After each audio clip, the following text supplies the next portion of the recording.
encantamiento de un amor, el sacrificio de mis madres, los zapatos de charol, los domingos en el club, salvo que Cristo sigue hacia la cruz, las columnas de la catedral y la tribuna gritan. Bueno, y aquí estamos.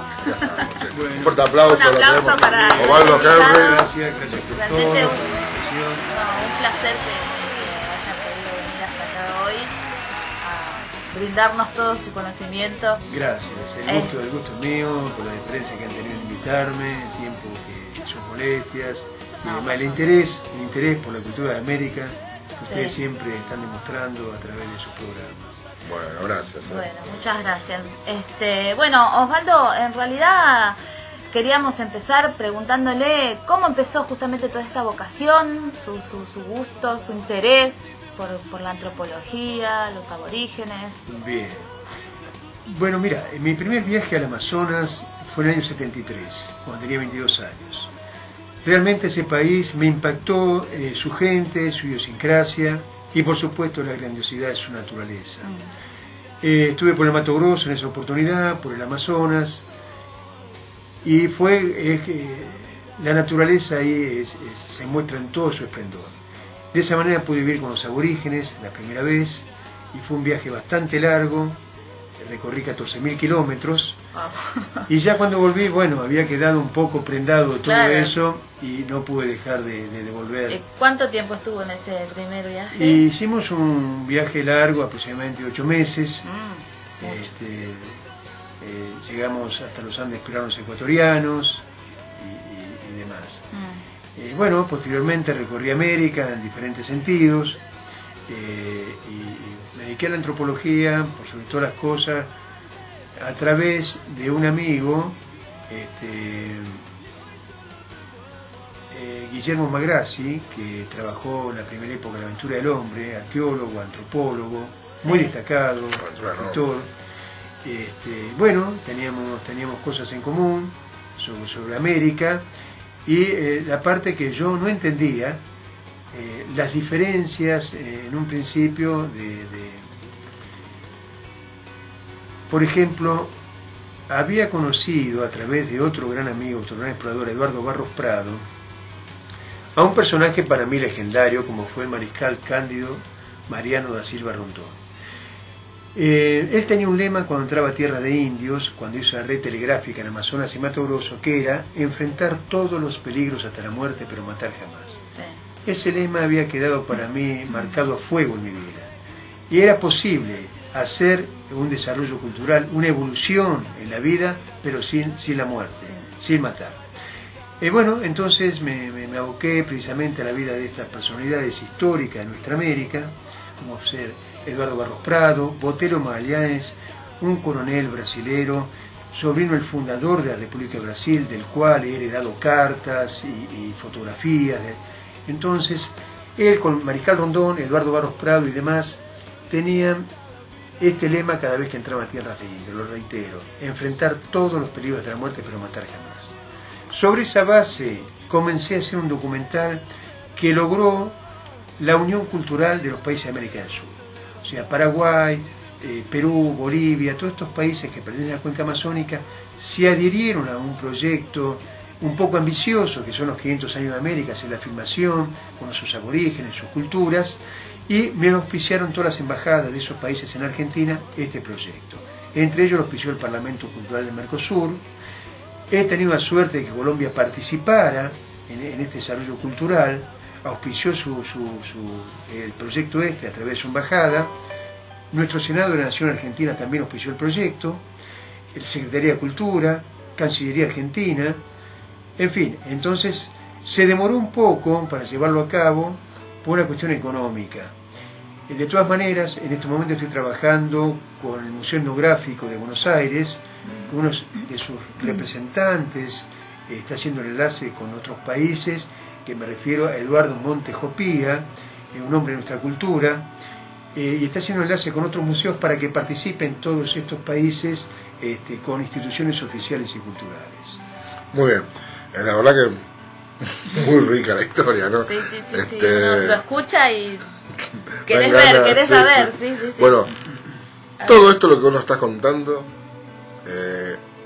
lo tenés todo documentado. Está todo documentado con los auspicios, los auspiciantes, las embajadas, por ejemplo.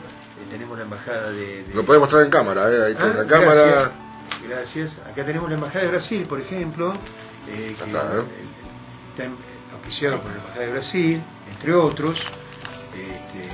Me dio todo su apoyo Brasil, como sus empresas y bueno, gente de la cultura de Brasil, como puede ser Adriana Florense, una gran documentalista brasilera, pintora, escritora, me dio todo su apoyo y además lo íbamos a hacer juntos porque hice un trabajo ella con la BBC de Londres, pero bueno, por problemas personales no pudimos continuar trabajando juntos, pero de todas maneras estamos constantemente comunicados. Qué bueno. Yo voy a mostrar una foto, ¿sí? Y me vas a contar un poquito en el próximo bloque, ¿sí? Mandamos un tema y en el próximo bloque me contás de esta foto. ¿Dónde es? ¿Qué expedición es? En el otro bloque. Bien, gracias, gracias.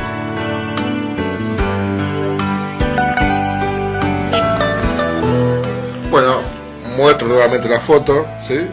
Y quiero que nos contés un poquito, ¿sí? Bien, esta es una expedición que realicé en el año 1996. Acá estaba con la barcaza Los Pescadores, en el cual recorrí el río Amazonas y algunos de sus afluentes. Este es el fin de la expedición y me encuentro en la última ciudad de Brasil, de este lado del Amazonas, en su desembocadura en el Atlántico, se llama Belém do Pará. Es una ciudad que esto se llama el mercado Ver o Peso. Vendría a ser como ver el peso de los diferentes productos que extraen de la selva, los peces, las frutas y demás. Acá me estoy despidiendo de mi gente porque estuvimos conviviendo muchos meses en esta barcaza, que está el capitán, la tripulación y demás. Te reitero, recorrimos miles de kilómetros por el Amazonas y algunos de sus afluentes. Qué bueno, la verdad que buenísimo. Sí, la verdad que Qué rica historia. Te hace una consulta yo, ¿no? Porque se estaba hablando mucho de que el Amazonas, ¿sí? Estaban entrando ya, digamos, la civilización, ¿sí? Sí. El desarrollo, ¿sí? Desarrollo que lleva al mundo, ¿no? Que, o sea, el desarrollo de talar árboles, maderas, y bueno, y cómo se puede contrarrestar todo eso, para que el Amazonas vuelva a ser, como dicen, antes decían que era el pulmón de Latinoamérica, ¿no? Ahora es del mundo. Deforestar es fácil, forestar es difícil, pero además hay otro problema en el Amazonas. Las tierras del Amazonas se llaman tierras de Barcea, vienen a ser, como alguien había hecho un estudio, entre ellos Botero Magallanes, que es como si fueran grandes islas que está atravesadas, las grandes calles del Amazonas, por así, son los ríos. Entonces, no son tierras, vamos a llamar una tierra, la tierra roja es la tierra es roja por el hierro, la gran cantidad de hierro que posee. Pero además no se puede forestar simplemente. Estos son árboles de un crecimiento natural, en el cual las raíces no son profundas sino abiertas. Son los que contienen esa tierra que es un poco floja, precisamente por la gran cantidad de ríos que rodea toda la selva amazónica. Entonces, en la tala de esto hay que tener muchísimo cuidado porque es muy difícil forestar el Amazonas. Claro. De todas maneras, habría que hacerlo en un principio, pero después los árboles tardan mucho tiempo en su crecimiento, a no ser, vamos a hablar, por otro lado, en el sur de Brasil, que es un poco, ya tiene una geografía también un poco distinta al Amazonas propiamente dicho, donde está el río Amazonas, el río Madeira, el río Negro y demás. Pero de todas maneras hay que tener mucho cuidado con esto, en un sentido, porque claro, económicamente a aquellos que hacen esta tala, por supuesto, y a los gobiernos les conviene. Nos está conveniendo a un futuro generacional, de generaciones venideras, porque eso quedan con grandes bolsones, así, por así decir, a la tierra pelada. Entonces, en la época de las aguas, de las grandes inundaciones, no hay quien contenga esas aguas que lo contienen son los árboles. Claro. Y entonces los ríos salen de madre, se producen inundaciones y todos los problemas que nosotros ya sabemos y hemos visto infinidad de veces por noticieros y demás, de inundaciones toda la problemática que genera, no solamente económica, la tala de los árboles. Y toda la contaminación ambiental, ¿no? También que hay, ¿no? Claro, esa contaminación ambiental viene cuando están los buscadores de oro, que ahora se hace con mercurio y demás, es otro de los problemas del Amazonas. No olvidemos que estamos hablando de un país y una cuenca riquísima en biodiversidad. Tenemos que tener presente que guarda un patrimonio muy rico en gemas preciosas, oros, diamantes, esmeraldas, petróleo, agua, árboles, etcétera, etcétera, etcétera. El hombre es descuidado en cuanto a sus riquezas, las malgasta, y las generaciones venideras van a lamentar que sus ancestros no supieron cuidar o organizar medianamente toda esta cantidad de riqueza. Toda la riqueza de la tierra, ¿no? Pero por sobre todas las cosas voy a tocar un tema que es importante. Acá viven hombres de otras culturas llamados aborígenes, es decir, que están de sus orígenes y demás. Muchas veces me han preguntado por qué no siguieron o continuaron evolucionando. La respuesta es simple, es sencilla. No evolucionaron más porque el medio les daba todas las cosas. Les daba el agua, les daba la alimentación. Entonces, nosotros fuimos evolucionando por una cuestión de necesidades imperiosas. Nos hemos trasladado de un continente a otro, grandes epidemias, falta de alimentación, de agua, etcétera, etcétera. Entonces, no hay acá una minusvalía genética, hay que decirlo una vez por todas, en estas culturas, sino que el medio les ha brindado el agua, la alimentación, la caza, la pesca, cosas que ya, bueno, no se puede continuar de esa manera, pero tampoco consideremos que estas vidas, estas culturas, para Occidente tienen que estar terminadas. O sea, darle su hábitat, sus tierras, como en toda América, con el derecho inalienable, porque además de estar antes de la cultura europea, el derecho a la vida en sí mismo. Claro. Por eso reitero este lema de Rondón que decía enfrentar todos los peligros de la muerte, pero matar jamás. Bien vale para todos nosotros, sí, que cada vez que hacemos un adelanto por un lado, terminamos haciendo infinidad de muertes por otro. Pareciera ser que no podemos seguir evolucionando, claro, si por un lado no se genera la muerte. Vendrían a ser como dos principios que no se llevan, porque nosotros, como decía antes usted, por una cuestión de necesidad, fuimos creciendo y desarrollándonos en la civilización, por llamarla de alguna manera, pero olvidamos también de generar o proteger también el espacio que corresponde a proteger con el derecho a la vida inalienable que tenemos, exacto, todos los seres humanos. Considero que nadie tiene tantas razones para tantas muertes. No, nadie tiene. O sea, esto tendría que ser un sí a la vida de donde nos encontremos. Sí a la vida siempre, porque una sociedad, como decía el pensador español Ortega y Gasset, es un sistema de soluciones. Cuando esas soluciones no se presentan en la sociedad, se forman las crisis, y las crisis, si no se solucionan, terminan siendo una manera de ser. Entonces, en principio, el ser humano tiene que solucionar crisis de convivencia, crisis de generar vida, pero vida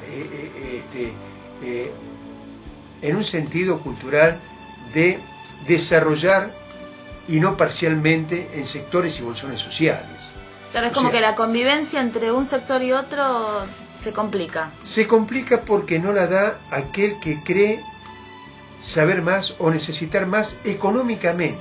Claro. Económicamente, sí, no siempre de una manera inmediata, sino necesitar su economía. Entonces, si en 200.000 hectáreas viven 4.000 indios, vamos a llamar así, una cultura de 4.000 aborígenes, entonces dice, bueno, acá hay estos árboles, estas riquezas, saquemos a estas personas de acá. Con el derecho de la prepotencia siempre, de la prepotencia de las armas o lo que fuere. Tengamos presente que tenemos que terminar con esta manera de vivir prepotente de Occidente. Necesitamos una convivencia amplia de consideración de la vida, prima facie y por sobre todas las cosas. Sobre esa base después desarrollaremos todo lo que hay que desarrollar. Pero la vida no está en manos de decidirla otros hombres de otra cultura. Usted vive, usted no vive, usted puede continuar con esta cultura, no puede continuar. No se puede y ahí el poder está en manos de lo económico también. De lo económico y de la prepotencia, de un pensamiento que si no se modifica, continuaremos con esto. El pensamiento evolutivo tiene que estar a favor siempre de la vida. Considero un pensamiento que evolucionó cuando está a favor de la vida de quien sea, no de determinados grupos sociales. Claro. Sí, la verdad que es un concepto amplio, bueno, de cual coincido con vos, Sí, en gran sí, parte. por supuesto. Te voy a hacer una pregunta, ¿sí? Te voy a preguntar sobre una persona y después de la tanda, ¿sí? Me contás un poco sobre su historia, ¿sí? Muy bien. Eduardo Barros Prado. Barros Prado. Bien, queda pendiente la respuesta. Gracias.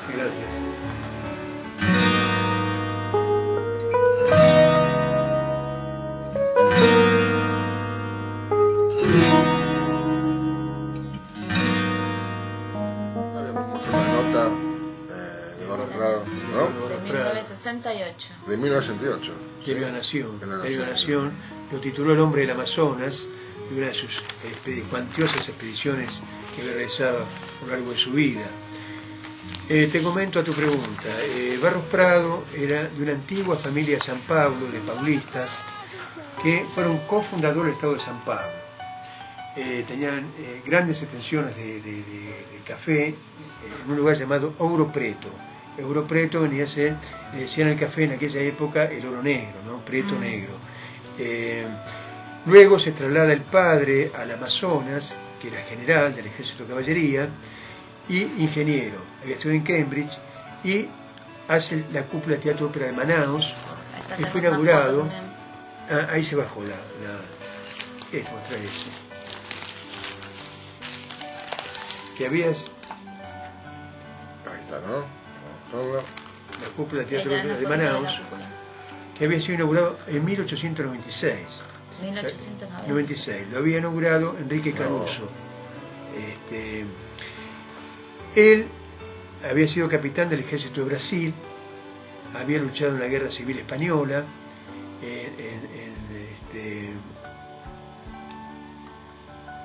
había ayudado a Haile Selassie cuando Mussolini ataca Etiopía, lucha como aviador ahí, es tomado prisionero por las tropas de Mussolini, luego es liberado, viaja por todo el mundo, tuvo muchos años en África, recorre toda América, hereda 3 grandes fortunas que se dedica a la ayuda a los aborígenes de América y por sobre todo también en nuestro país, en Argentina, que él recorre de Jujuy hasta Tierra del Fuego. Un visionario. Sí. Se instala en nuestro país durante 45 años, después de una revolución fallida, buscando la justicia social, la revolución del 32, de Getúlio Vargas, que había anulado la Constitución, y un grupo de oficiales jóvenes, entre ellos él, participa en esa revolución. Se queda en nuestro país 45 años, yo lo conozco durante los últimos 10 años de su vida. Él, a través de sus expediciones, había logrado tener la colección etnográfica más grande de Sudamérica privada, más de 800 piezas, que en su momento me lega, que no acepté, y se hizo un remate en Guerrico. Pero sí acepté, por ejemplo, los derechos de autor de su obra literaria y un poncho histórico de nuestro país que perteneció al Perito Moreno. Se le había regalado el último cacique araucano, Sayhueque.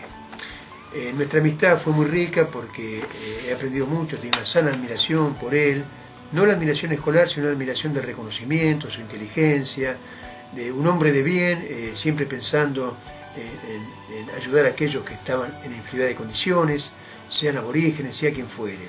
Un hombre de una amplitud, políglota, dominaba 6 idiomas y 8 dialectos aborígenes, era veterinario, aviador, jugador de polo, estuvo en unas Olimpiadas del 36 en Alemania. Algunas de sus amistades te puedo nombrar: Mahatma Gandhi, Lawrence de Arabia, Hemingway, había sido el doble de Ronfrini de Kergueble. Bueno, todo un personaje legendario de nuestra época. Tanto es así que en el año 94 estaba en Estados Unidos, me encontraba en California, porque había ido a hacer la película La vida de él.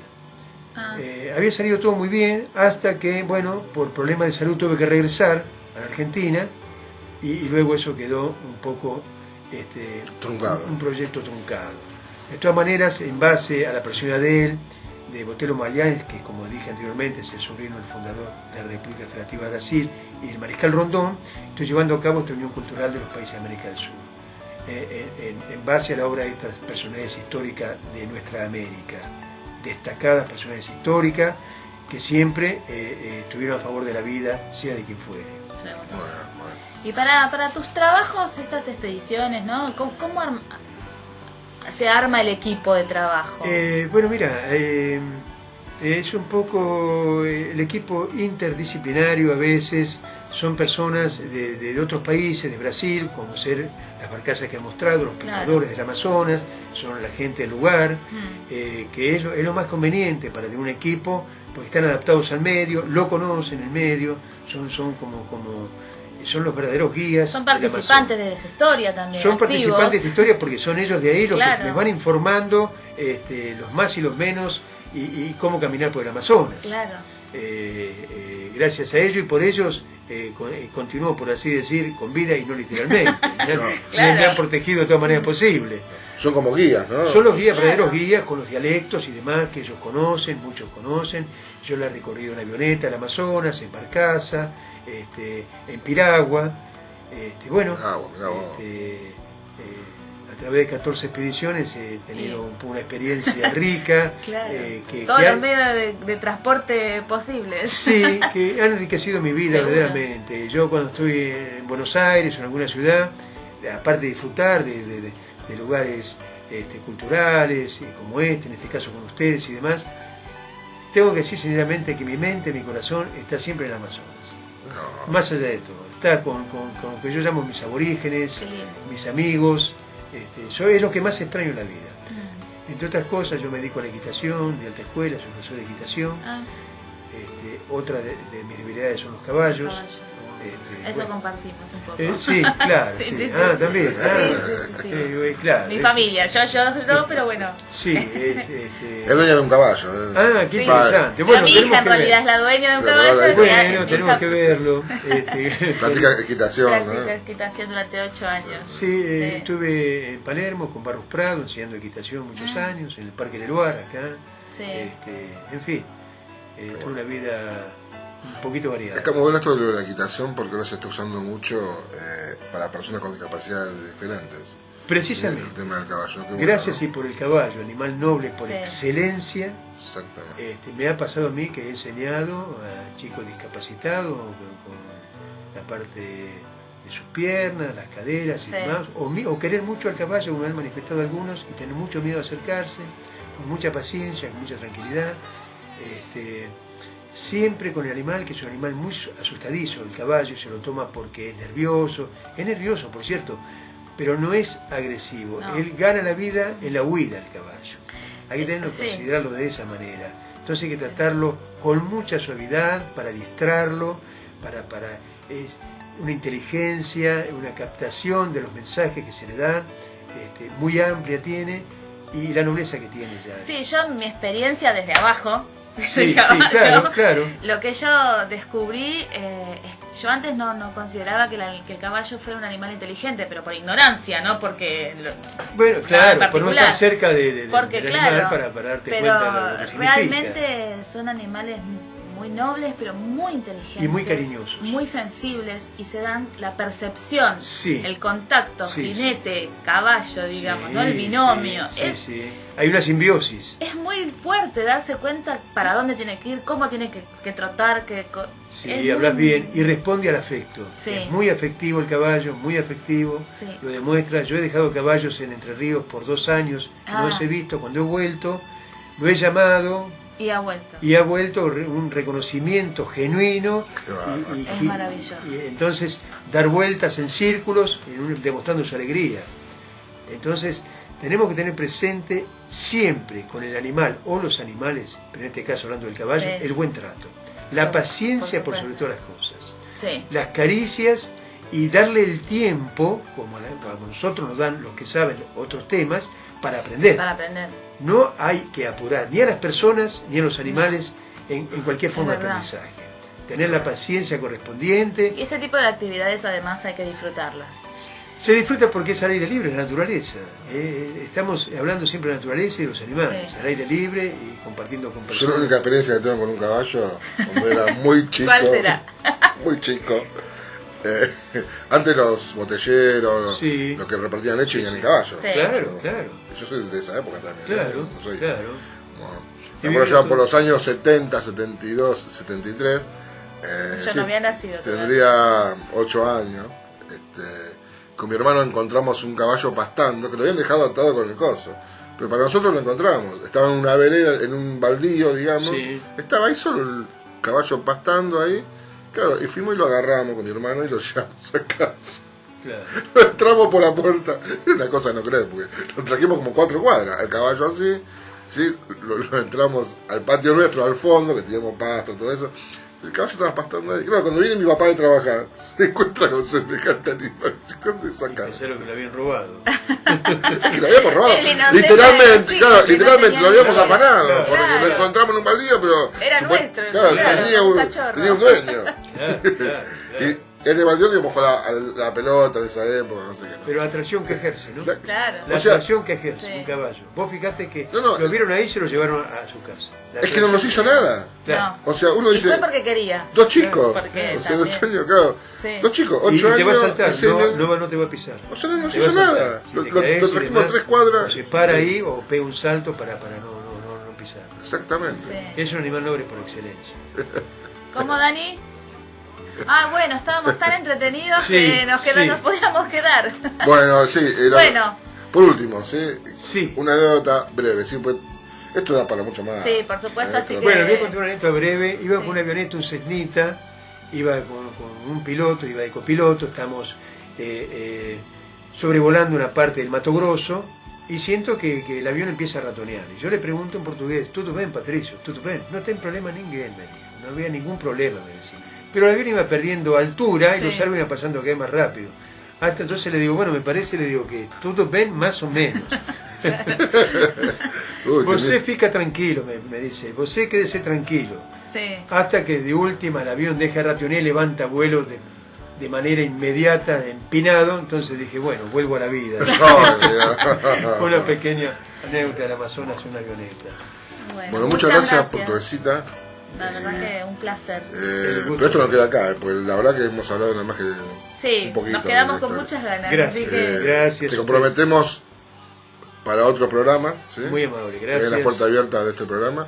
Y bueno, ya con más tiempo, vamos a armar una carpeta, como decía Dani, para que la gente pueda ver esta rica historia que tenemos acá, todo documentado, ¿sí? Gracias, Con gracias. a fotos, ustedes. con expediciones. Son muy amables Eh, por la invitación. Una radio que ha sido premiada, reconocida gracias. Sí. por la municipalidad, por el gobierno, declarada de interés cultural. Los felicito y continúan de esta manera, abogando por la cultura, una cultura Muchas abierta, gracias. como bien se llama este programa. Exacto. Gracias por todo, son No. muy amables ustedes. muchísimas Bueno, gracias a vos y tenés la puerta abierta y te comprometemos para otros programas para que vengas a más. participar. Gracias, muchas gracias. Así que bueno, nos estamos yendo y bueno, le dejamos un saludo a todos los que nos acompañaron hoy. Abríguense, aunque está lindo, está el solcito, pero abríguense y nos vemos el sábado próximo. Que tengan un muy buen fin de semana. When the dark night seems endless, please remember me. No te apartes de tu radio. Ya volvemos.